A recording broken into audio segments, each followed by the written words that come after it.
የማህበራዊ ሚዲያን ለበጎ ዓላማ በመዋል የሀገራችንን ብልጽግና ለማረጋገጥ ልንሰራ ይገባል ተባለ። የምዕራብ አዘርነት በርበሬ ወረዳ መንግስት ኮሙኒኬሽን የሚዲያ አጠቃቀምና ተሳትፎን ማሳደግ በሚቻልበት ሁኔታ ለሚዲያ ሰራዊት አካላት የአቅም ማጎልበቻ ስልጠና ተሰጥቷል።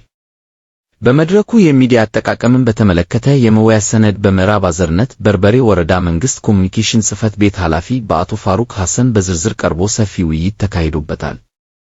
ወቅቱ የዲጂታል ሚዲያ የበላይነት የያዘበትና የሚዲያ ነጻነት የተተገበረበት በመሆኑ የማህበራዊ ሚዲያን ለበጎ ተጽዕኖ በመዋል የሀገራችንን ብልጽግና ለማረጋገጥ ልንሰራ ይገባል ያሉት ኃላፊው ሚዲያን ለበጎ ዓላማ በመዋልና በመጠቀም ሐሰተኛ መረጃዎችን በማጋለጥ እውነተኛና ትክክለኛ መረጃዎችን ለህዝባችን ተዳራሽ በማድረግ በወረዳችን ብሎም በሀገራችን የሚከናወኑ ተግባራትን ለህብረተሰቡ ተደራሽ ማድረግ ይገባል ብለዋል።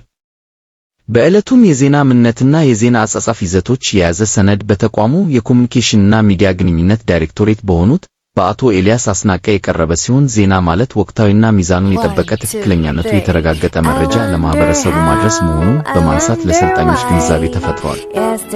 የስልጠናው ተሳታፊዎች በሰጡት አስተያየት ስልጠናው ወቅቱን የጠበቀና ለህዝቡ ተገቢና ትክክለኛ የሆነ መረጃን ለመስጠት አቅም የፈጠረ መሆኑን በመግለጽ ባገኙት ስልጠና መሰረት ኃላፊነታቸውን ለመወጣት በትጋት እንደሚሰሩም ተናግረዋል።